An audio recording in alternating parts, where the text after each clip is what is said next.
All right, welcome back to another episode of the Karter Cast. I'm your host, Karter Baughan. With me, as always, Dylan, Connor. We're back. It is Tuesday, January 16th. We're recording right now around 7:20 Eastern Time. All right, wild card weekend. Grade it real quick fire. Grade wild card weekend. Dylan, go. A-. I enjoyed it, and I know A-? A-, yes. Okay, yes, because I'm keeping in mind in a couple weeks we're going to have nothing. It is going to be a desolate calendar of sport, and I understand you guys are college basketball guys, but in 3 months I'm going to be clamoring at the bit for a Packers Cowboys blowout. Like I just need football on the screen. I guess we'll have USFL. But I'm going A-. These games weren't bad. You had an upset in there that was good. You had Rams-Lions, very close game down to the wire. It was a good wild card weekend. I was right about everything. You were right about everything. You have to factor that in. Yeah. Give a grade.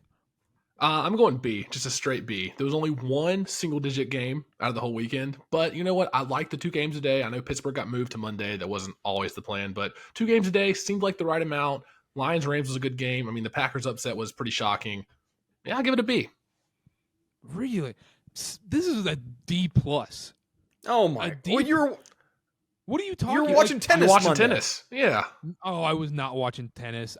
Connor's watching basketball. I don't want to hear it. Watching the NBA right now is an egregious act during football season. When the Packers are up 30 points, I can put the Hornets on my laptop screen. Oh, come on now. But apparently during halftime of the Eagles-Bucs game, I can't turn on a little women's tennis. Sorry, guys, can't be dudes anymore. Sorry. I thought this was America. You say it was halftime, but timestamps aren't adding up. Timestamps were not adding up. From the time you have to take the picture, make sure your feet are in there for, all those girlies out there. I saw you sneak that foot in there, Karter. I wasn't sneaking in there. You're trying to get those views. No, it's a big foot. I had sock on. We're fine. Cheap way to get views, but hey, we got to do it. All right, we got to do it. Got to grow the show somehow. Yeah. This was a D+. Every game sucked except for the Rams-Lions. Chiefs D+ is harsh. Chiefs Dolphins was terrible. It wasn't even close. I don't think it was as bad as you're making out to be. Yeah, the lowest I'd go is like a C+. And also, that game was just not entertaining. The cold weather kind of ruined that game, to be honest. I wanted more high fly. When I see those two teams, so for Steelers-Bills, I wanted that snow game. Let's make it negative 500 degrees and cold, whatever. That's what you expect. But when you get Chiefs-Dolphins, I want that in a dome and 500 points. And we got the cold weather game. I didn't like that. That game wasn't close. And then what was the other Saturday game? Texans-Browns? That game was a blowout. An absolute blowout. And then what was the other Sunday games? I'm blanking. Packers-Cowboys was awesome just because it was such a crazy upset. So I will give you that. I thought Packers-Cowboys was great. Sunday night was Rams-Lions, awesome game. Second half, little dragged, to be honest. I think weirdly enough, the first half, there's a lot of adrenaline. People were throwing the ball, taking gambles. Second half was very conservative on both sides, in my opinion. Yeah. That was kind of frustrating. And then Steelers-Bills, it kind of got fun in the second half, but you knew that game was never a game, ever. And then Eagles-Bucs destroyed them. Yes, it was cool seeing the downfall of the Eagles and seeing the Eagles crumble, especially because someone here was all about, hey, fade the Eagles, sell the Eagles. You were like, who's the guy in the 2008 financial crash? Michael. The guy with autism. Yeah. I watched the movie, The Big Short. Michael. I can't remember. I don't know. Whatever his name was. Yeah. You were that guy. You faded the housing market. Give me $2 million in shorting mortgage bonds. Give me $2 million. There you go. Let's talk about Eagles-Bucs, though. Game sucked. The game was a blowout. I think it was 32-9 final. Dylan, start us off. I don't know. I went live today. I said everything I need to say about the victory lap. I'm going to kind of stop with the victory lap. But I really do want to focus on some things about this game and this Eagles team. This is the same team from week 11. It's the same football team, right? And in week 11, when you're winning games, your fans everything is okay. But then all of a sudden they start losing games. They want, I'm going to mess up his name, the DC, Asai? Is that how you say it? I don't know how to say it, but they want him gone. Jalen Hurts is no longer. We'll grade that an A- for effort.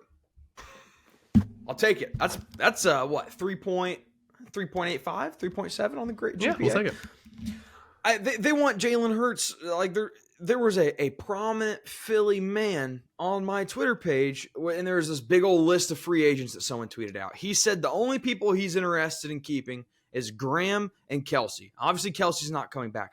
These people want the team purged. They want the program purged. They want to move the team to Salt Lake City. They're the Salt Lake City Swigs. They don't want anything to do with Philadelphia anymore.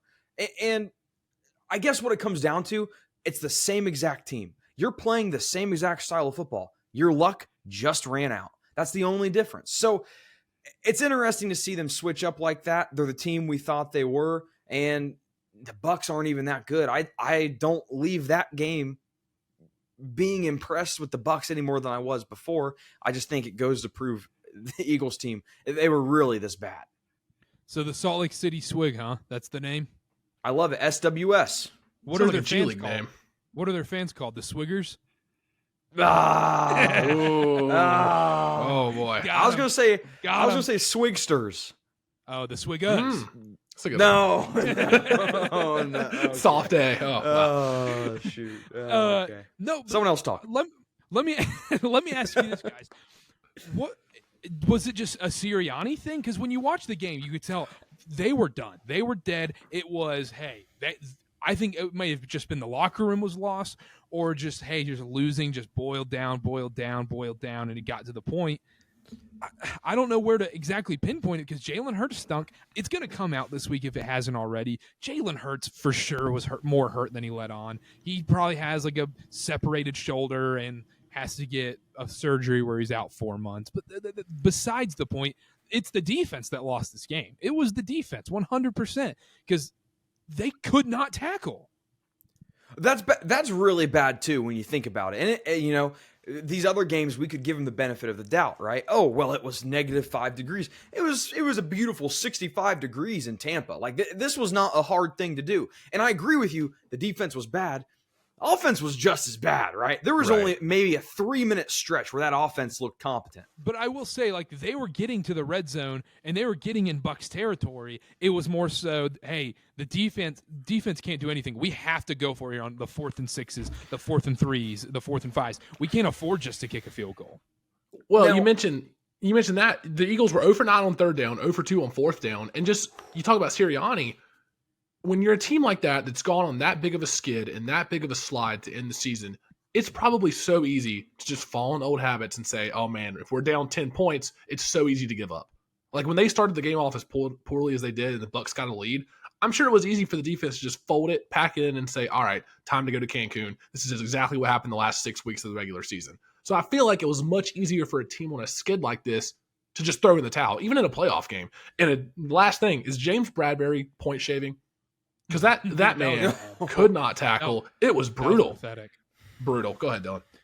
Blown coverages everywhere. Going to the offense a little, I want to talk about the offense. I want to talk about Sirianni. I'm going to start with the offense. What trips me up is anybody with internet access can log on to Pro Football Reference and see that the Tampa Bay Buccaneers blitz a lot. And they were not ready for a single blitz. You had a week to get ready for this team. You knew who you were playing. How do you not prepare for the blitz? And that killed them. In and out. It just killed them. Now, I will say, towards the last, I would say, quarter and a half of the game, I was getting ready for bed, so I was tuning in and out. It just always seemed like when I was watching the Eagles on offense, they were on their own 12-yard line. Like they weren't anywhere on that field other than on their 20 or farther back. They could not get anywhere. And then they were punting to the Bucs, giving them great field position. The offense looked really poor. And what I will say about Sirianni, it is almost similar to a Jim Harbaugh situation. Both of the guys are corny. They're weird. They're eclectic. They have their quirks. When you're winning, it is cool. It doesn't matter. It's the neat thing to do. It's just nerdy. It's dorky. When you're losing, it is the dumbest and it is the lamest thing ever. And that's what we are seeing now from Sirianni. You remember last year in the Super Bowl, the whole waving goodbye thing, and Jalen Hurts had to say no. It's almost like he's acting like a child on the sidelines. And I guess it's okay when you're winning games and you're in the Super Bowl, but when you're in the concourse after playing the Chiefs and you start yelling at nobody because you're already in the tunnel, like that kind of stuff is weird. And I guess they were winning games at that point, but now that they're losing games and we see who they really are, it is a very bad look for Sirianni. Eagles fans want him out. I'm not a fan of rash decisions, but I see where they're coming from. I think it's logical. I think unprepared is a good word, Dylan. I think that's right, because unprepared for a should be inferior Bucs team. This Eagles team should beat that Tampa Bay team in theory. But like you said, when they blitzed, the Eagles were running 4 verts down the field with a wide open blitzer with nobody to pick him up, and the routes take 5 or 6 seconds to develop, and Hurts has 3 seconds. So what's he supposed to do? And the people that point to him as the problem, I don't agree fully. I think he probably was hurt. I think that's probably going to come out, Karter. I think you're right about that. But they were just unprepared, and that's not on Jalen Hurts to come up with a game plan to prepare for a blitz. It's not. It's on him to make the plays in the game. But for those offensive play calls, a lot of the time it's on the coach. And I don't think he should be fired necessarily, but the fact that we're not dismayed about, people asking the question, that tells you a little something right there. Well, because the reason I think he should be fired is because the guys didn't look like they gave a crap out there. Second they got punched in the mouth, the second David Moore got that first touchdown, they looked lost. They were like, all right, like, whatever, it's done. If they would have gotten that first touchdown, maybe they could have squeaked by and gotten out of there. But the second they were punched in the mouth, they're like, man, we're not getting back up. Screw it. Let's go to Cancun. Like you said. Yeah, that skid at the end of the year really just made it easy for that team to pack it in. It Quick really fire. does feel like Should that. Sirianni be fired? No. Connor? I also say no, not yet. I don't think so either. I don't think so. I think that's too rash. He made the playoffs. Like, you made the playoffs. They won, 10, 11 games? They won double-digit games. Pretty difficult schedule. A really difficult schedule at that, too. What were you going to say, Dylan? I also want to go on the record, a lot of discourse about Jalen Hurts. Jalen Hurts is going to find himself in the MVP race next year. Like, I still think that he is a top 5, top 7 talent right now in the NFL, and don't be swayed because of his recent performance. I think he's going to turn out fine. I'm sure he was injured, and I'm not saying I like Jalen Hurts a lot. This is not an anti-Jalen Hurts thing. But are we a little worried that this was the first time it felt like he was getting pressured, and this is how he responded under pressure? Getting pressured is one thing, but I think he was a victim more of like play calling and being unprepared. I really do. I mean, it'd be one thing if he was like, this is the play. What I'm asking is, can we use these same excuses for Bryce Young then? Why all of a sudden is it Bryce Young's fault when the offensive line and the coaches don't come out with a good game plan and the offensive line is getting destroyed every play? I think it's because we've seen it with Jalen Hurts. We've seen him be successful, and this was our first look at Bryce Young as a rookie. So that's just our only thing to compare it to. Yeah, but also under the greatest offensive line maybe in NFL history last season. I'm with you. I don't think Bryce should be fully blamed. I don't think Hurts should be fully blamed. It's not all on them. All right, just need that on the record for whenever some Bryce slander comes in. But then the other thing I wanted to ask, this Eagles team is eerily similar to the 15-1 2015 Panthers team. Oh, boy. They're very similar. Jalen Hurts kind of coming on the scene that season. That was his MVP season. Cam Newton, MVP season. They're dominant. They're the team everybody's talking about. And then they have an elite defense. That defense is balling out every game. They have studs. They've got big-time veterans. They have future Hall of Famers on that team. And then they come out that second year, the year after the Super Bowl hangover, and it just falls apart. It may just be that, where it's just a Super Bowl hangover. Like, man, we're tired. We just can't get up for these games, I guess. I don't know what it is, but it's pretty similar to that 2015 Panthers run. Hopefully they don't have the same run where they have to get a new owner, and now they're going to suck for the next decade. Hopefully that doesn't happen to Philly. Hopefully it doesn't. I think the city would explode if that happened. I also have to shout out this whole one of the best things after the Eagles lose is I see it plastered all over my timeline because I'm on Titans Twitter. AJ Brown, the quote card saying to Kevin Byard when he got traded, you're a winner now. Things are done differently here. Jeffrey Simmons and AJ Brown were doing the same thing last week, sitting their butts down, not playing football. So just saying, AJ. One might have been injured. One might have been injured. Jeffrey Simmons is injured. Okay. He missed the Titans' first-round game. And they're going to be doing the same thing this week, too. I do want to bring up this, though. This Eagles team was kind of like last year's Vikings team. And the 2020 Steelers. Carbon copy of these teams. A carbon copy. Now, who's favored on a neutral field? And the 2019 Titans. No. Oh. What? Yes. Yes, those one seed Titans. Yeah. 2019, we made the AFC Championship that year, didn't we? 2020 was one seed. Is that when you beat Brady? Yeah. I'm getting mixed 2019 up. was 2019 was Brady. January. Which you guys were the one seed and lost in the divisional round? We lost to the Bengals. That might have been 21. That was 21, right? That was 21. Yeah. Yeah, the 21 Point Titans. made. Point made. Okay. Yeah, good call. Hey, thank you for fact checking me, because Next year on the preview shows, we're gonna have to take it. Like, this is gonna be one of the segments. Is what is this year's lucky team gonna be? What is this year's Eagles team gonna be, or this year's Vikings? That's team? good. Next year we're gonna have to guess that. Yeah. Yeah. That's hard to Like predict. one good team to fall from grace. Yeah, that'll be a good segment. Packers? No, Lions would be the easy example. It would Yeah, have to be the Lions would be the clear example. Maybe Baltimore. Dolphins. No, but the Dolphins were never like that good. They And I guess were. You say they weren't, but the first 5 weeks of this, yeah, they were. They were at one point. Okay, let's talk about that game. Chiefs-Dolphins. Tua sucked in that game. Tua looked terrible in that game. Was it because it was too cold, a little too chilly for Tua? Maybe. But he has looked bad in recent weeks, and he looked bad against every single good team outside of the Cowboys. And clearly, maybe the Cowboys weren't all that good. See, we can't get into this type of like. You only play so many football games. Like to say that he just has bad games against all the good teams. No, that's different though. When they played like 6 to 7 above average teams, and he stunk in almost all of those games. The games against below average teams, the really bad teams like the Panthers, he played. He even lost to the Titans, but Titans maybe above average, maybe a little above average, maybe 3 inches above average. No. I just think with this Tua thing, right? I think the cold had to play a part of it. You can't say, I don't know if anybody's echoing this sentiment, but you can't say, like they didn't want it or anything, or Tua didn't want it, because the guy was running the ball when he did not have to. And if anybody in this league has a reason to not run the ball, it's Tua. So it's tough. I hear what you're saying. It's very tough to defend Tua after that performance against Kansas City. However, I'm not ready to throw in the towel on him yet.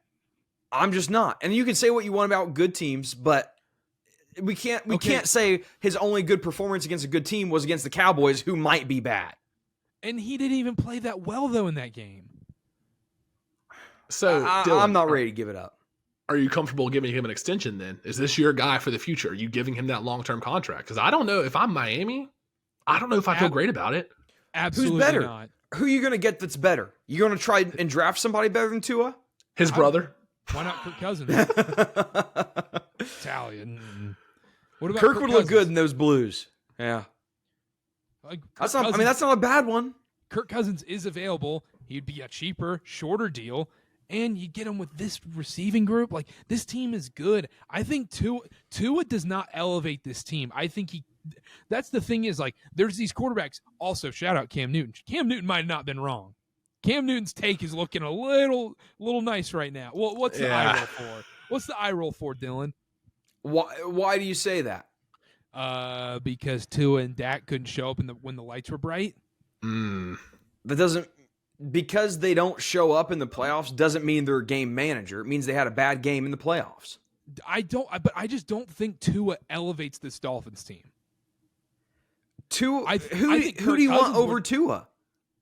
Like I said, Kirk Cousins. Kirk Cousins would be better than Tua. And I'll agree with you. Kirk's a better quarterback than Tua. I will agree with that. Yeah.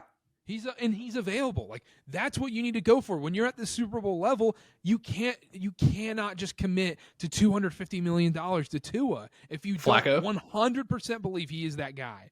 But even Flacco's a good example, because Flacco comes into a team and ends up in the same spot as the Dolphins, win 11 games and lose in the first round. And he replaces a $300 million guy in Deshaun Watson while doing it. Like that's the thing. One thing I will say about this game, if you're a Dolphins fan, that's got to be so deflating to have an exciting season and have all these weapons, and then for it to just come crashing down like this.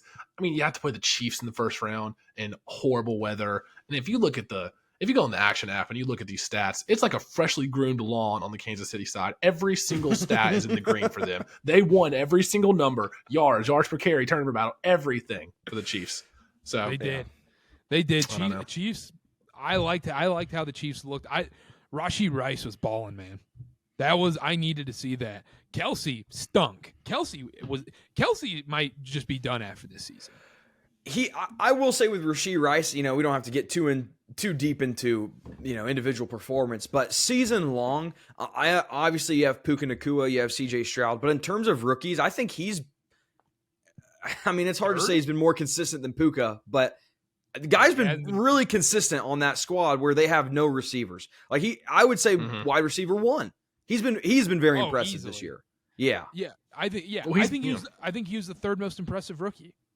He's been thrust into that role. I mean, he didn't really have a choice. Who else is it going to be? Sky Moore, a washed-up Mecole Hardman, Kadarius Toney. But he was the one that actually stepped up. No, I agree. I completely agree. To his credit, nobody thought that coming in. Last thing I want to say on this game, Dolphins 1 for 12 on third down. Absolutely horrible showing. And Mahomes, his scrambling in the playoffs, kind of underrated.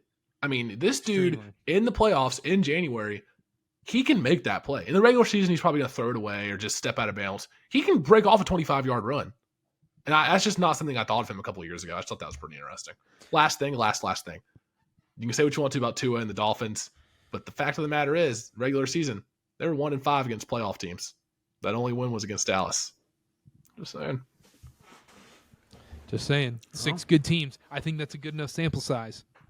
I mean, you got to have 1-2 good games against the good teams, but revisionist history is going to look back and say they're frauds. I think revisionist history is going to be right on that one too. But anyhow, let's quickly breeze over some of these crappier games. Texans, Browns. There's really not much to dive into here.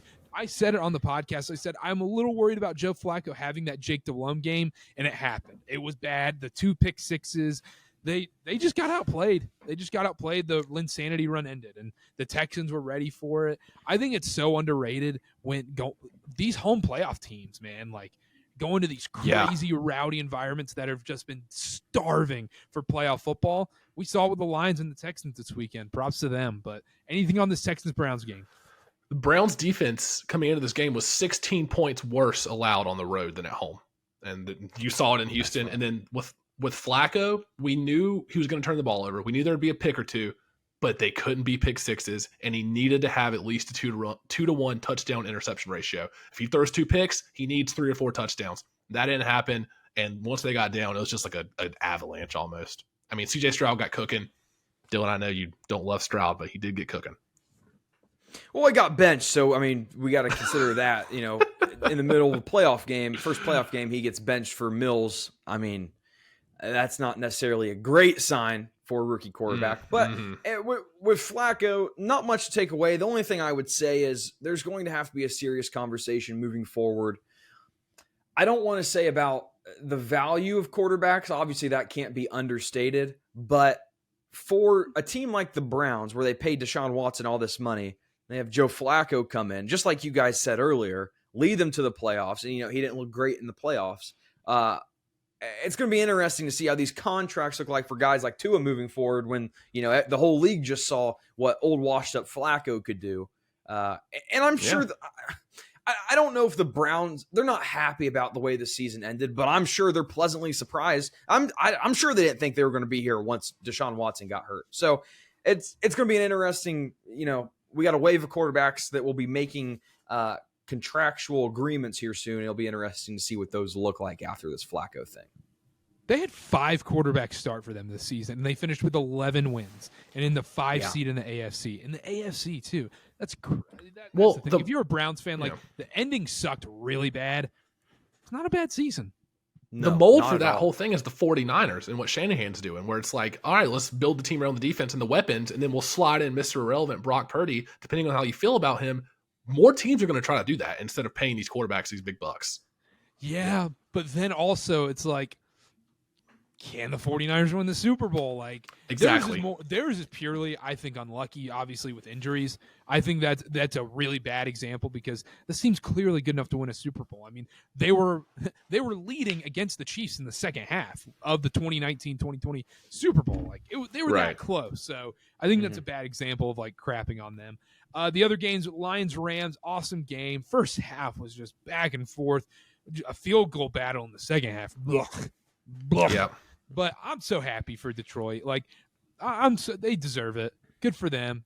Dylan, you don't seem to agree. My brother-in-laws both said that, and they're not big football fans. I don't care.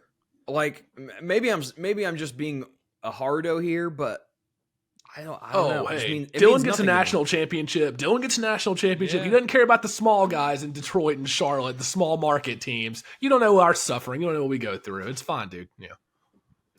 Detroit's a small market. Yes. What Losing? No shot. Detroit's not a small market. Dylan, Detroit, what are you talking about?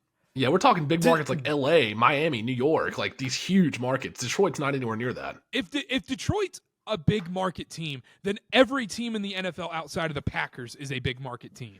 Cincinnati's not big market. Cleveland's not big market. Detroit's bigger than those two. Okay, they're still all small market. They're not bigger than like Chicago. Yeah, no, I'll give you that. They're probably not bigger than Chicago. No, they're not bigger yeah, than- Detroit's not a small market. They're bottom fourth, Yes, it I would is. say. They're bottom 8 markets in the league. Easily. I would disagree with that. San Francisco, both LA teams, Seattle, the Cardinals, the Broncos, Cowboys. Cardinals aren't a even- big market. Phoenix is a bigger market than Detroit. I don't know if I'd agree with that. I don't think I'd agree with The that. Dolphins, I would. Miami. Miami, I'd say is Detroit- bigger. Yeah. But then you're looking at like Jacksonville, Detroit, Cincinnati. What? Jacksonville? Oh, Detroit now. Detroit now. Yeah, Detroit. yeah. Detroit's bigger than Jacksonville. Okay. Green Bay, small. Buffalo, small. The two New York teams, big. New England, big. Philadelphia, big. I'm putting Pittsburgh's in that weird territory. I'm putting Yeah. Atlanta and New Orleans above Detroit. No. Not New Orleans, but I would put Atlanta. I think I wouldn't Atlanta put for Atlanta. sure. Yeah. Atlanta's above Detroit. What are you talking about? No, I don't think Atlanta is. Have you ever been Well, to they Atlanta? got it just because they got a fancy stadium. No. Nice airport. You're in a bigger city. Nice airport. Yeah. Connor, let's deviate from the football real quick. Did you guys see the Pacers? The Pacers put the basketball court in the airport. Yeah, to prep for the All-Star game. Let me ask you this question. What's the worst airport that would have a basketball court? My vote's Atlanta. My vote's also Atlanta, and if you take that away from me, I might just say Charlotte because I don't Charlotte need either of would those. suck. Charlotte Yeah. would suck. There would be somebody Really? shot every other week. Newark would be pretty rough. I'd say Rickenbacker here in Columbus. It would be It's the a re- worst. It's a regional airport. It That would would be take up awesome, two though. terminals. It'd take up 2 terminals. That'd be it. There'd be 2. You couldn't fly out of 2 gates. No, you just walk over the basketball court to get to your gate. What if pickup games against the pilots for free airfare? Yeah. But what if you lose? All You of a got to fly sudden. the plane. Which airline's going to be the best basketball team? Spirit. I think Frontier and Spirit are in the airport finals. I'm going United. Ooh, Delta's the worst.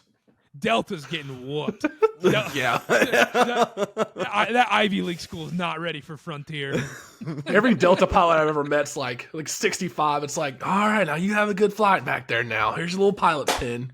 Yeah, Allegiant makes its Final Four run for sure. That's pretty I good. can see that. Man, talking about these games this weekend, I don't know if there's Steelers Bills was man. Well, go ahead, Connor. There was one quote about Jared Goff I saw. Sorry that you already moved on, but you're good. Stanko retweeted it. It was from Ryan Stasky at CBS Sports. Said Jared Goff's the first quarterback in NFL history to snap a 10+ year playoff win drought for multiple franchises. Nice little tidbit there. Thought that was pretty interesting. Good for Jared. Only other thing I'll say about that Rams-Lions game, which was arguably the best game of the weekend, Rams were 0 for 3 in the red zone. Lions were 3 for 3. That's the difference. That's the only number you need to take away. Rams couldn't convert in the red zone when it mattered. McVay got outcoached. Dan Campbell's balls are much bigger than McVay's. And there was a time when McVay was the young, hotshot coach with all the new coaching methods and, oh, he's the new toy. And then he just got outclassed by Dan Campbell in his very field. You hate to see it. Soft football by Sean. It was. That punt was ridiculous. All right, I'm done. I'm I'm done on that. It was wuss football. Real quick, I don't want to really talk about this game. Steelers, Yeah, Bills. yeah. Bills won. Bills were the better team. Won by double digits. There's really not much more to say. It wasn't even a close game. Got to get to this game, though. Packers 48, Cowboys 32. The Jordan Love truthers. I mean, now's the time to sell your stock. I don't know if it can get higher than this. I mean, it can always get higher, Carter. It can always get higher. Diamond hands. Let's say I bought 1 million shares. I'm selling 500,000 shares right now of Jordan Love stock. I would not blame you. I've contemplated selling some of my rookie cards. Now, is this publicly owned stock, like the team, or what are we talking? There you go. Ooh. But this Packers game, Dylan, talk to me about this Packers game. What was the difference in this one? Was it Jordan Love playing out of his mind? Was it the line of scrimmage? Was it coaching? Or was it Dak turnovers like you thought it would be? It was Dak turnovers with the addition of Jordan Love looking. I mean, he looked amazing. There was one throw he made. It was like back footed to the end zone. I mean, it was Took a hit. I mean, it was a beautiful throw. It's very hard to back the Cowboys in the playoffs for obvious reasons. And I don't think any of us had the Cowboys, did we? Nope. Yeah. Not even I close. mean, it's just way too easy to tell that was coming. Are the Packers overall a better team? I wouldn't say they are, but you have this playoff thing where Dallas and Dak have always struggled, and it's very hard to back a team like that in the playoffs. So I'm happy for the Packers. Yep. I'm happy for Jordan Love. They have a huge game against the 49ers. I don't like their chances as much there. How many points does Dallas give up in January? Like, what's that off the spread? Like 3-point difference when the Cowboys play in January? It's got to be something. First thing about this game, McCarthy is probably gone, and I would like a pat on the back for that because I was called crazy no matter – and they didn't lose by 35. It felt like it. They lost by 35. They lost by 35. But it was pretty much like McCarthy's not getting fired. I just know Dallas – and then Dak came out and like publicly backed him, which is like, okay, thanks Dak Prescott for publicly backing Mike McCarthy. Like I'm sure the fan base exactly wants to hear that right now. Let's run it back another year. I'm sure Jerry Jones is out there just super excited that Dak wants to run it back with the same guys. Yeah. What are you going to say, Carter? I was going to say, do you fire Mike McCarthy though? Like, I don't know if this loss is on him. I think something's got to happen. Someone's got to go. Yeah, something exactly. Why not Dan Quinn? The defense was terrible. The defense was getting. He's probably gone anyways. He's going to get a head coaching job somehow. Aaron Jones was bullying that defense. I don't know if this is as much on McCarthy. Like I said, I don't like these rash coaching decisions, but I get it. I mean, I get it, especially if you're like, hey, we just need to shake things up. I could see it in Philly. Philly is more like, hey, man, you guys were one drive away from winning the Super Bowl last year. You guys can't fire this guy, and you still won 10, 11 games. But the Cowboys, you just feel like you're never going to get above, you never feel like you're going to get to the NFC title game with McCarthy almost. Well, that's the thing. That's kind of the harsh reality. Yeah, go ahead. He's a great coach, and he's good during the regular season. And there's a lot of franchises, including the Panthers, that would kill for the results he gets in Dallas. But eventually it's like you got to get the monkey off your back somehow. And it's like, all right, with this guy as a coach, everything else aside, with him as our coach, we have a ceiling that we cannot exceed. Every single season, there's a ceiling there. We can't get over the hump. So even if he's a great coach, you got to do it. We make this comparison in the NBA a lot. Dwayne Casey, won Coach of the Year. Raptors, amazing regular season regular season team. They couldn't get over the hump in the playoffs. They had to switch something up, get Nick Nurse, they win a title. I'm not saying the Cowboys are going to be in the Super Bowl with a different coach, but sometimes you just have to make a change just to get that mental blockage out of there. It's like, okay, something's different now. We can maybe exceed this ceiling we've had. But if you're a Cowboys fan, Mike Vrabel's on the table. I love that. It's best case scenario. I think Vrabel to the Cowboys is the most perfect fit. Dylan? Other guys? see it. Belichick? Not Belichick. Belichick and Jerry Jones, absolutely not. No, I understand that, but I don't hate Belichick to the Cowboys on paper. On paper, I don't hate it, but like in reality, probably not. Anything else to recap from this past weekend? We're good to move on to previews. Let's preview. All right, let's do it. The ESPN game, the Saturday afternoon. You knew they were going to be there the second they won. There was no way they were avoiding this. It's your Houston Texans, Dylan, versus the Baltimore Ravens in Baltimore. The line was at 9.5. It's down to 7.5. Over under 43.5. Dylan, talk to me about this game. I make the Ravens like a 15-point favorite in this game. And that is obviously a little bit exaggerated because the Ravens have had blowout wins, so I do keep that in mind. 1 seeds off of a bye have historically been bad against the spread. I think it's like 21 or 23% against the spread. I don't care. I really don't, right? Because right now ESPN bet has 7.5 up, and I took that. I don't know if I like 9.5.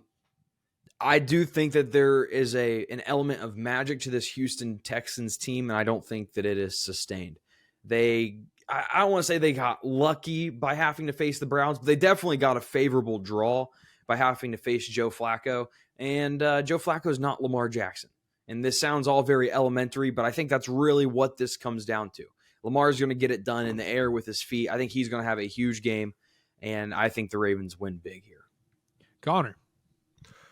This is an interesting one because the spread just right before the episode started moved an entire 2 points. The over-under moved 2 points. First thing I had written down, and maybe this is why it moved, the wind speed projections in Baltimore right now is 16 miles an hour for game day Saturday. Maybe that's why. The weather, lower total, lower spread. I don't know what we're looking at here. But I do hold up, timeout. DraftKings has 9 still. Everywhere has 9 still. And FanDuel has 9.5. What is happening? Somebody at ESPN fat finger the 7.5 button. They're getting fired tomorrow.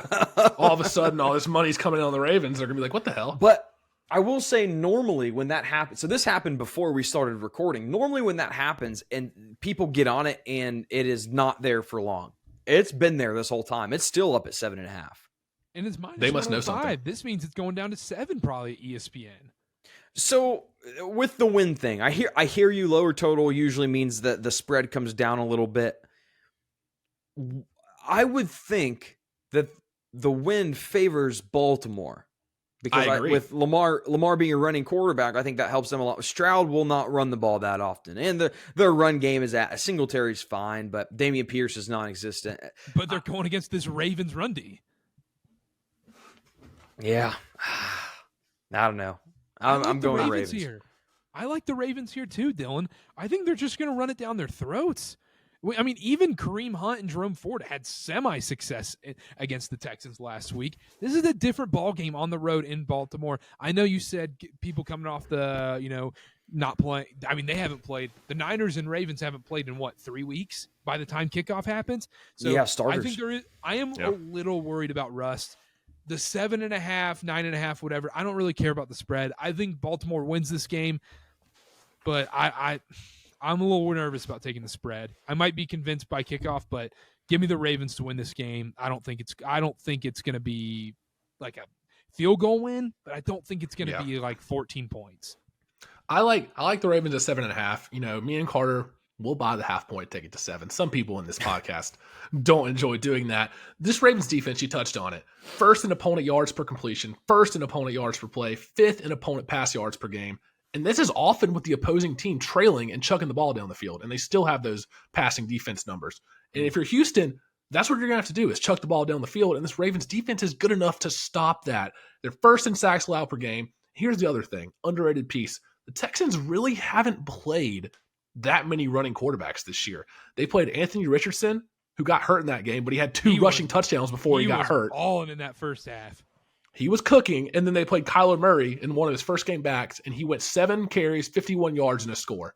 So if there's ever a time for Lamar to break out rushing the ball, it's this game. And I'm not saying Lamar anytime touchdown, but I'm also not saying I think you are, and I think I'm adding it to my card as we speak. Yeah. Give me just Lamar saying anytime touchdown. I'm hearing Lamar alternate rush yards over 100. Ooh. The only thing is, if they're leading, he's not going to have to do that. That would be the only thing. Like unless they're trailing, maybe I don't know. I'm gonna might make him run. Like I said, 9 probably too many points. Love it at 7. I'll also lean the under here, just because the Texans going from indoors at home, playing with no bad weather, to outdoors in Baltimore. It's going to be freezing cold wind. I don't think that can be overstated. The effect that has, especially on a rookie quarterback, even one as good as Stroud. But to go from indoors at home to outdoors against the best defense in the league, arguably, that's a pretty big difference week to week. How do you guys feel about C.J. Stroud to throw a pick? I don't know what the odds are. It's going to be windy. I don't hate it. Oh, you don't love it? Yeah, I don't love it. I mean, he's been good all year. He threw 3 in one game, and that's 60% of his picks all season.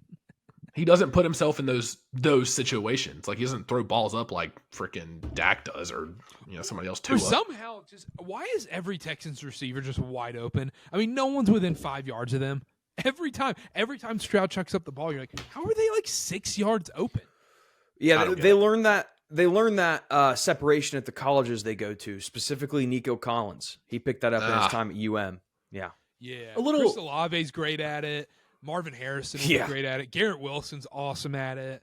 Garrett Wilson, locker room cancer, by the way. Let's little Stroud, Nico Collins coming together, Michigan, Ohio State alliance. Well, it's like Collins, Stroud, and he's like pulling him up a little bit pulling him up, but this is clutching on for right concept. Life. So we're all in the Ravens. I am. And of the Ravens' 3 losses in the regular season, the 3 real losses, not the week when they rested their starters, their 3 real losses, they probably should have won all 3. Like, genuinely, have they been outplayed by any team this season? I would argue no. So, I don't know. I think, Dylan gave the stat about, the home favorites coming off these bye weeks in the playoffs not being profitable. I think this year's different just because Baltimore and San Francisco are that much ahead of everybody else in the field, and especially the opponents they're facing this weekend. And I think that's a good point, because we also look at those past stats all the time. You're like, well, this is the trend. That means it's always going to happen, blah, blah, blah.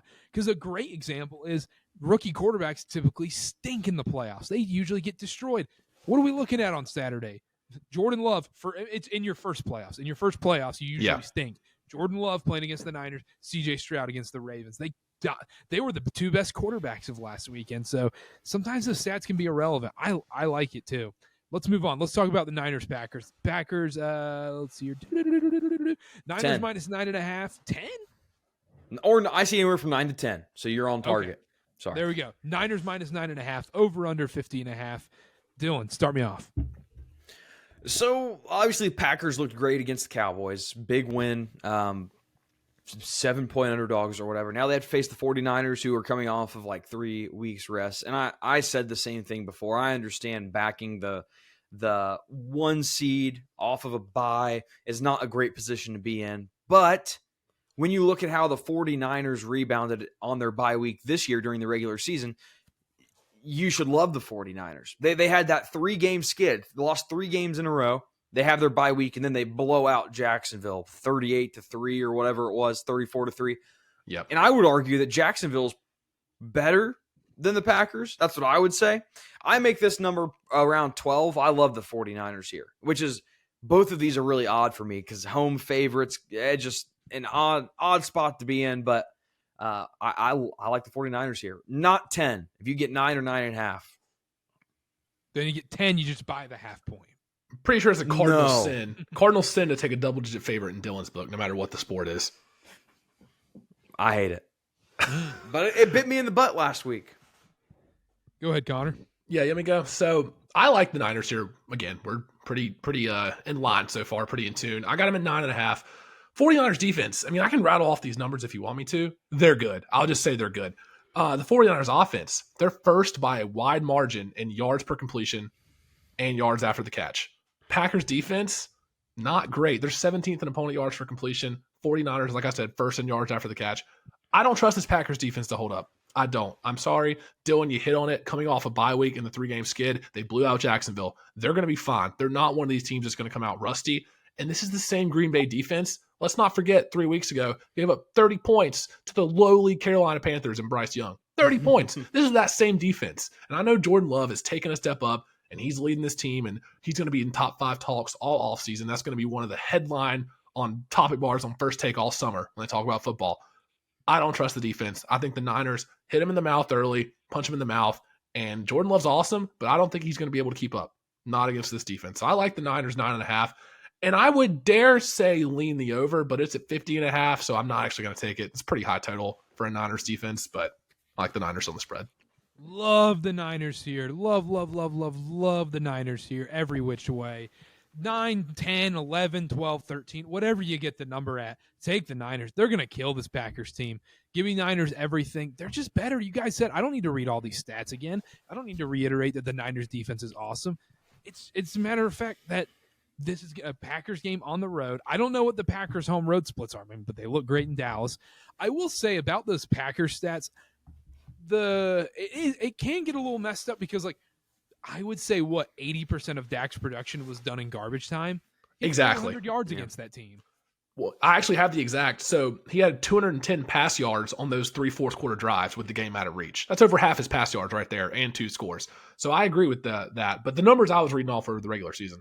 Okay. There we go. Yeah. That's good then. I love the Niners here. I think McCaffrey runs all over them. I think it's just a whooping, and we're going to be bored by the second quarter being like, oh, what else is on? Australian Open tennis? NBA? What else is on? For them to actually compete with the Niners, they can't be one-dimensional. Aaron Jones, his last 4 games, he's gone over 100 yards. He's going to have to somehow do that for them to even be in this game. Because otherwise, Jordan Love's going to have to throw it 55 times, and it's not going to work. I know you guys love this. Give me a score prediction for this game. Dylan. 34-17. Connor. 31-17. I'll go 40. I'll go 42-17. I think the Niners can easily put up 42. That's a big on them. cover. I think so too. I think so too. they can. To be honest, I like Dylan's score the best. I think 34-17 sounds very right for this game. I think we're looking at 34-10 in the fourth, and they go and score garbage. Romeo Dobbs gets a garbage touchdown at the end. Yeah, like that's or like one of those. Or Jordan Love plus it's all 1,200 Niners runs from one us. in. Let's move on. Sunday, 1 o'clock, 11 o'clock. 1 o'clock Mountain, 3 o'clock Eastern. I'm getting mixed up here.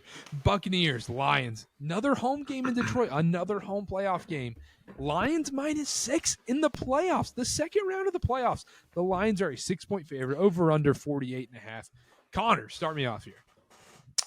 All right, we'll start with the actual game. I do have a prop I want to bring up in this game. But with the actual game preview, Bucs are 30th in red zone offense. Lions are 29th in red zone defense. Something's got to give. I mean, something's got to give in this matchup.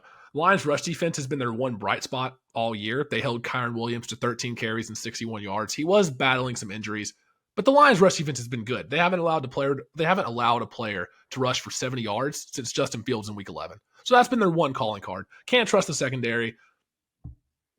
6.5. I mean, what are you going to do with that number? I like the Lions to win and move on, but I don't feel great about taking that number. Honestly, I'm going to take the Bucs if it gets to 7. I think a touchdown's too much for this game either way. I really do. Dylan, you actually said that in the group chat, and I was like, you're exactly right.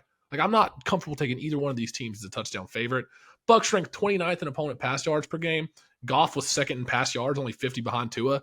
It's like it's going to be close. I know it is, but I'm not taking a spread either way unless the Bucs get to 7. Then I'll take it.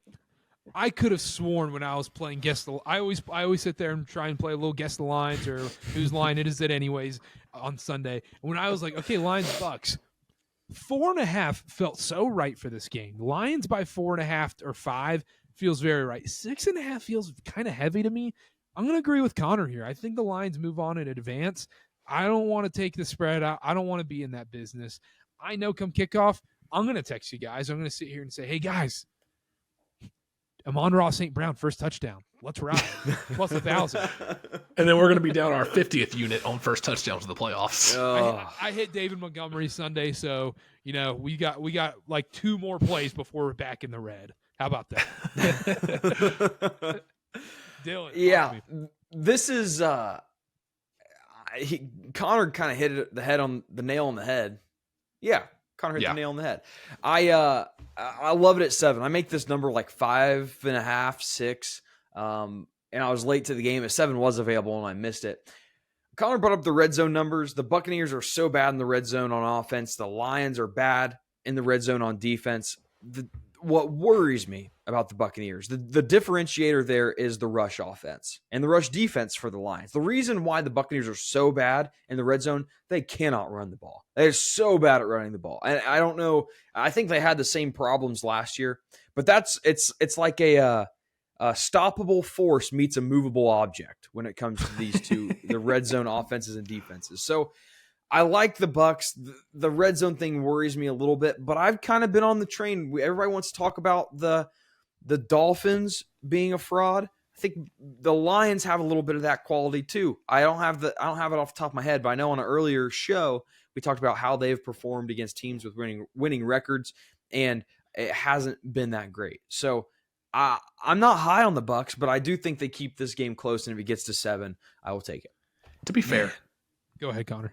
To be fair, the Bucs' run defense isn't bad themselves. They were 4th in opponent yards per attempt during the regular season, but I do trust the Lions' rush game a little bit more.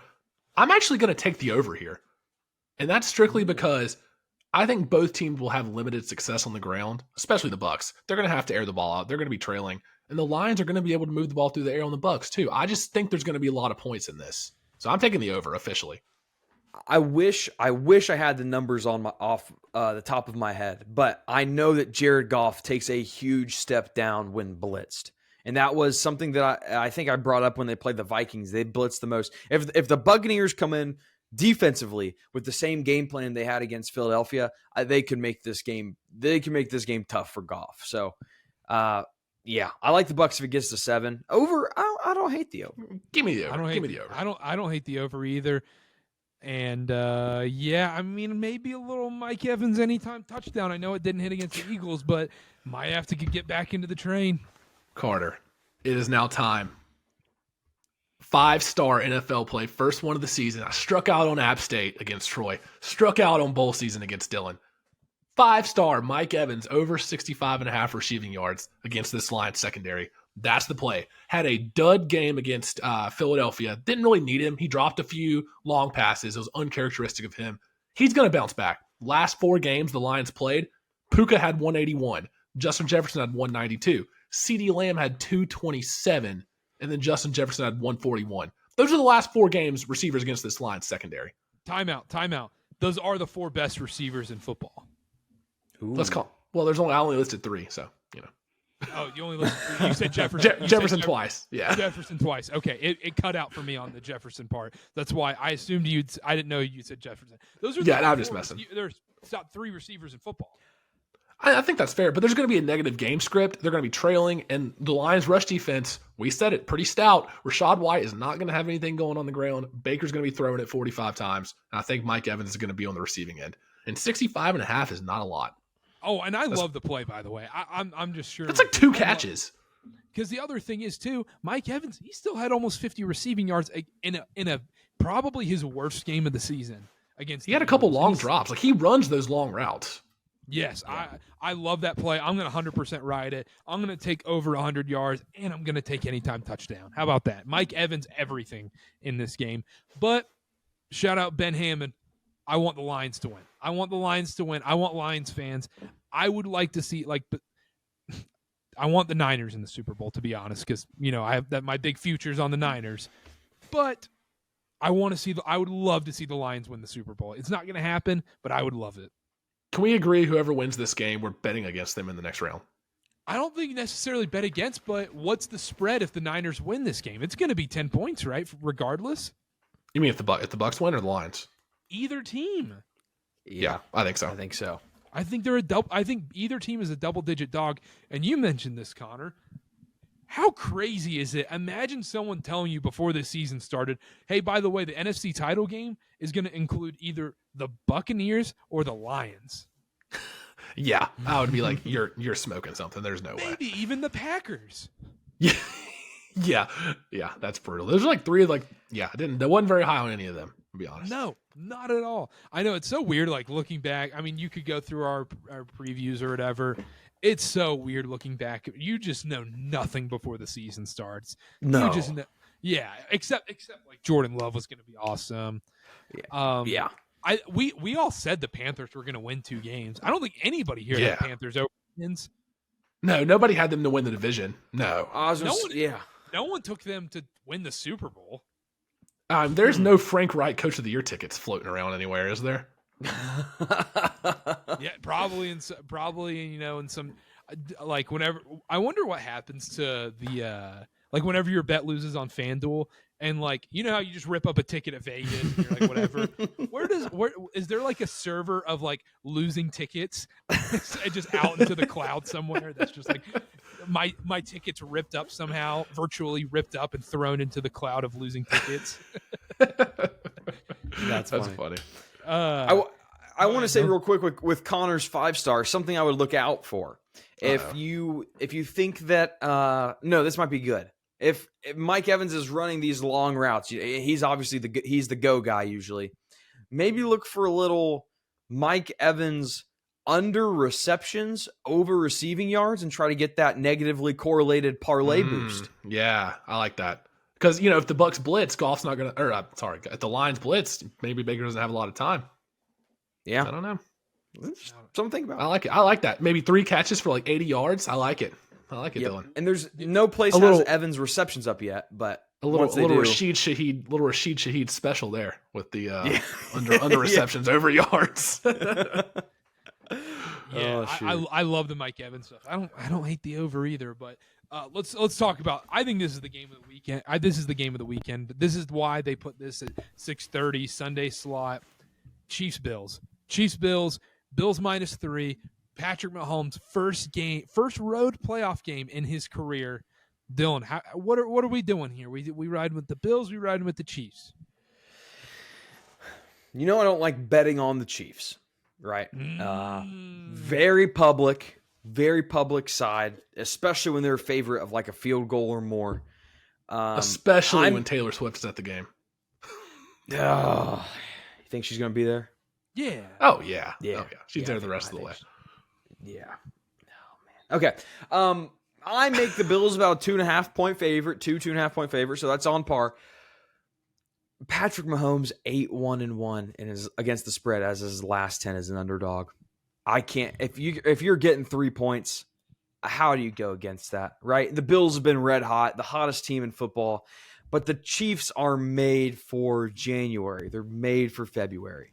And that's really what this comes down to, right? So I'm taking the Chiefs +3. I'm hoping the Bills still win. I'm threading a very small needle, but I have both these teams to win the Super Bowl. So Bills would be better because I was pretty high on them midseason.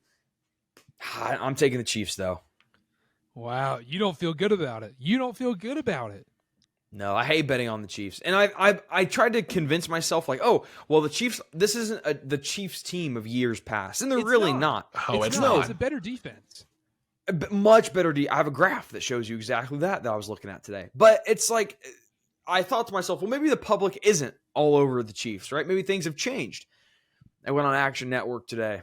Big money on the Bills, which means that there's more tickets on the Chiefs.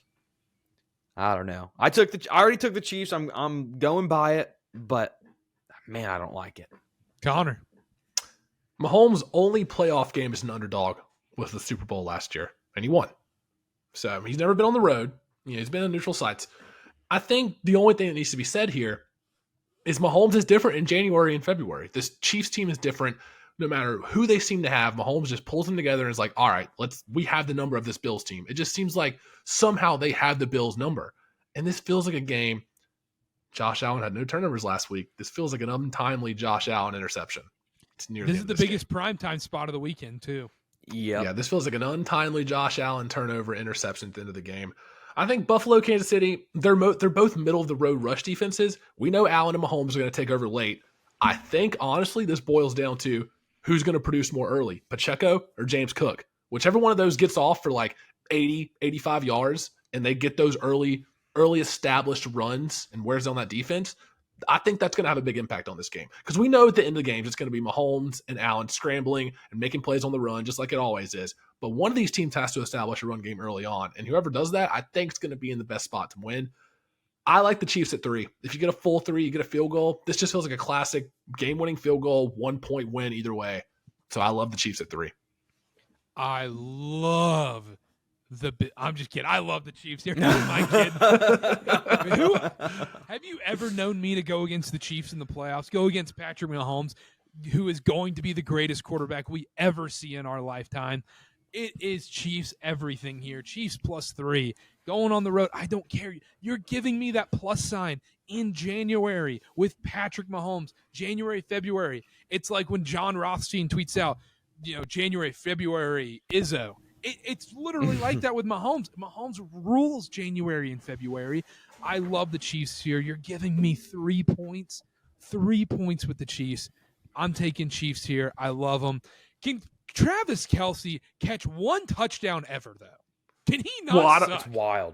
We're going to have to bet on him the rest of the way. We have to for the culture. Is Travis Kelce also going to retire after this season? I don't think that's as outlandish as it may seem like 10 weeks ago. Yeah. He does a fake retirement. He does a Gronk back. retirement. A Gronk. Yeah. Well, that's what he would do is like, all right, I'm done. I'm hanging it up. And then week 11 next year rolls around, or week 15, and Mahomes is like, hey, we're going to have a home playoff game. We need you back, buddy. And he's like, all right, I've had enough time with Taylor Swift on tour. It's time to come back and lace him up for the last little playoff run, see if we can't win another ring. It's going to be the same thing as Brady and Gronk. Yeah, because he'll skip training camp. Oh, 100%. Yeah. Because you've seen he's sprinkling out there like, I think about retirement every day. I was like, every high school football player I've thought about, I want to retire. You're 14 years old and you're like, dang, dude, F football practice. I want to retire and play video games. Like, I don't want to do this. Your coach comes and screams in your face and it's like, I'm done with this. I can't wait till I'm done. It's like, oh, well. Yeah. No, and he's like, yeah, I think about retiring every day. He'll skip training camp. He'll retire, quote unquote, be a whole thing, and then you're right. He'll be back next season. We'll see him on Fox or somewhere making a special appearance on one of these game day shows, or the podcast he does will pop off, and then all of a sudden it'll be, Travis Kelce coming back in week 15 next year. Chiefs signed him. They're going to make a run, and then he catches a couple touchdowns, and Mahomes wins once more. You're going to be scrolling on your For You page, and all of a sudden it's like New Heights, like teaser promos, like big news on the podcast next week. What's going to happen? And then all of a sudden he's like, yep, coming back, Chiefs Kingdom, let's do it. And you're like, unfinished business. Yeah, unfinished business. Yeah, no, that's 100% happening. But give me the Chiefs here. Score predictions for the game. Come on, guys. You know how this works. Oh boy. Score predictions. Dylan, go. 20. Oh my gosh, guys. 28-27 Bills. You took the words out of my mouth. 24-23 Buffalo. That's mine. 1 point win. So you guys are saying the Bills are winning, but Chiefs are covering. Yeah, that's what I feel in my heart. It's going to be a 1 point game. I need it. It's going to be a 1 point game. I'm going 28-24 Chiefs. Oh, that's not bad. That's not bad. 28-24 Chiefs. What's the total? Total's 45.5. That's smart. They've wisened up a little bit. We've gotten 50-plus totals for this game the last 3 years, and I don't think it's gone over once, other than that overtime divisional round. Because I was about to say, I've only seen the spreads. I haven't looked at totals before we started. If that was in the 50s, that's under. That's a dream under. But 45.5, sneaky like the over there. Shocker, me liking the over. But yeah. Anything else? Oh, we got to cook a parlay. We got to cook a parlay. Yeah. Lamar anytime touchdown. Oh. Lamar anytime touchdown. Dylan, you got one? Yeah, I got one. I have a lot of ground to make up. Let's not forget Josh Oliver, beginning of the year. What, 12, 10, 12, 14, 1? 10 to 1. 10 to 1. Since it's been 10 weeks, does it count? Well, of course. Okay. Now we're even again. Yeah. Yeah, now we're even. Jordan Love, anytime touchdown, 14. Oh, my God. Okay, so we're doing that. Then I'm switching my play. You can do whatever you want. I have sources that say Jordan Love should be 9 to 1 for anytime touchdown. And he is 12 to 1. 14 to 1. Who are you going with then? We're doing a touchdown parlay? We can do whatever we want. You can pick whoever you want or whatever you want. Mark Andrews. No, stop. Stop that. We're not. No, that's where I draw the line. You know it too. You know that's me and you. We straight up lose a unit no matter what. That's just we each put a unit on it, and we know we're going to lose that play. All right, you guys both did quarterbacks, right? Give me Josh Allen touchdown. We'll do that. Nice. Oh, I was going to change my play to get more plus odds. No, let's not. I want to change it. To what? I want Mike Evans 2 touchdowns. Oh my gosh. Ooh. We're just throwing away money. Didn't we just talk about the other day is like we need to stop throwing $5 and $10 on these first touchdown plays because all of a sudden we're down $80 in a weekend. What are we doing? So? Okay. Win. So that's what do you mean? It's responsible. It's football. What do you mean? All right, so that's the anytime touchdown parlay. I guess it's an anytime. I guess it's a long shot. Our Karter Cast long shot parlay this week. Our It's lottery Jordan ticket. Love. Yep. Jordan Love, 10-1 anytime touchdown. Mike Evans, 2 touchdowns, 9-1. And then Josh Allen, anytime touchdown, plus 100. Plus 100 for Josh Allen to run one in. What are the odds on that, Connor? Yeah, so you're looking at $5 wins you 1,100. So plus 21,900. That's the odds. Oh, so 5 to win free money. 1,100. Lottery So ticket. Free money. They're literally asking you, hey, take our money, please. Take the 1,100. We just need 5. Yeah. You get the 1,100. Would you rather, spend $5 on this or go buy a lottery scratch-off ticket from the gas station? Maybe don't buy that extra cookout tray. Maybe don't get that extra side of a corn dog next time. Just spend it on this instead. Yeah. Can I also offer, if somehow we get to Sunday night and it's still alive, Josh Allen is going to be minus 100 to not score a touchdown. Like, I didn't that's say it. the perfect that's the perfect opportunity. I didn't say it, but I'm Just saying. I am too. Are you kidding me? Yeah, I am. Oh, that's funny. Yeah, I mean, Oh, shoot. Whenever we see, whenever like all these betting social accounts put out, like, would you cash out or let it ride? Every single time, I'm like, this dude put $3 down to win $100K, and they're giving him a $20K cash out. Just take the $20K every time. Like, you're not going to be mad. You're not going to be sitting there being like, oh man, I'm really sad with my $20,000. No, you're going to be sitting there the rest of your life if it doesn't hit. Like, what the hell did I do? That's life-changing money, and I let it go. Yeah. No, you're not. No, you're not. You're gonna. No, I'm saying like. Well, I'm saying like if it didn't hit, like if you didn't cash out and it didn't hit, then you have nothing. Of course, yeah. Then you're screwed. $20,000 would have been sweet. But I don't know. For me, my student loans are in between those two numbers, and if I cashed out and it hit, and I could be like, "Wow, I could have had all of my student loans paid for." That would hurt. That would hurt a lot. Yeah, that would hurt. That's our anytime. That's our long shot parlay this week. Anything else before we go? No, I think that's it. Hopefully we get some closer games this weekend. I think we'll have some better games. All right, that's it from us. Thank you guys so much for listening. Subscribe on the YouTube. Subscribe on wherever you're listening, Spotify, Apple, wherever. If you're watching on X, follow the CarterCast at CarterCast on all social media, at Wilkerson A. Dillon, at Connor_Sparrow, at Karter BA. We'll be back later this week with a couple basketball podcasts. Stay tuned for that, and we'll see y'all next time. Bye.